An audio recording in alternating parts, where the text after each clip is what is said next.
Everyone, আজকে অল্প উপকরণে তৈরি করে নেব বিকালের এই নাস্তাটি। আর কীভাবে তৈরি তা এখন আপনাদের শেয়ার করতেছি। আমি এখানে একটি বল নিয়েছি, এর সাথে অ্যাড করে দিচ্ছি 2 চামচ পরিমাণের বেসন। এখন অ্যাড করব সামান্য হলুদের গুঁড়ো, মরিচের গুঁড়ো, সামান্য পরিমাণ লবণ এবং গরম মশলা অ্যাড করে আমি এটাকে ভালোভাবে একটু নেড়ে নিচ্ছি। সব উপকরণ একসাথে এভাবে মিশিয়ে নিচ্ছি। অ্যাড করে দিলাম একটু কর্নফ্লাওয়ার। এখন অ্যাড করব পরিমাণ একটু পানি অ্যাড করে আমি এটাকে একটু ভালোভাবে নেড়ে চেড়ে নিচ্ছি।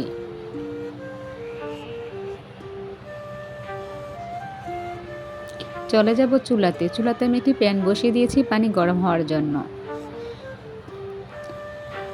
আমি আগে থেকে আলুগুলো কেটে রেখেছি এভাবে করে। এখন আমি হালকা পরিমাণে একটু এগুলোকে সিদ্ধ করে নেব।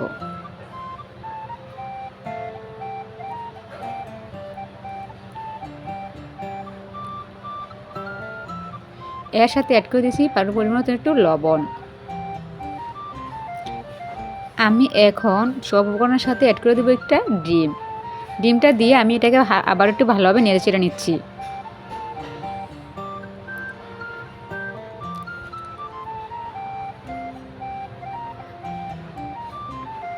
অলরেডি এখন তৈরি হয়ে গেল ব্যাটারটি।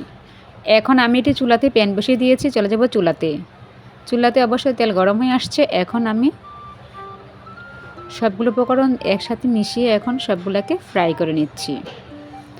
অবশ্যই এটা হবে পটেটো ফ্রাই, কিন্তু দেখতে মনে হবে এটা চিকেন ফ্রাই। আপনারা অবশ্যই বাসায় একবার হলে ট্রাই করবেন। এভাবে আমি সব উপকরণ একসাথে মিশিয়ে এগুলো সবগুলো এক এক করে ফ্রাই করে নেব।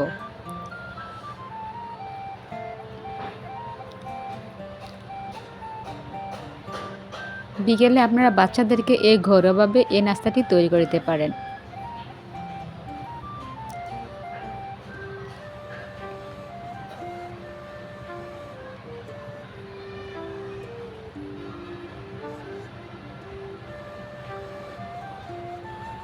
আমি সবগুলাকে এখন একটু উল্টে পাল্টে নেব। ফ্রাই হওয়া আসা পর্যন্ত আমি এগুলাকে ভেজে নিচ্ছি।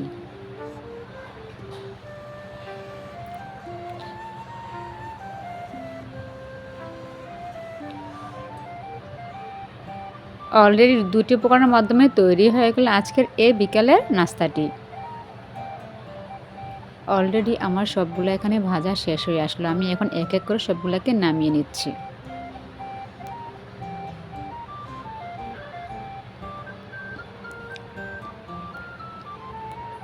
অলরেডি তৈরি হয়ে গেল বিকালের এই নাস্তাটি। কেমন হলো আজকের রেসিপিটি? যদি ভালো হয়ে থাকে অবশ্যই পাশে থাকবেন। আজকে পর্যন্ত আল্লাহ হাফেজ।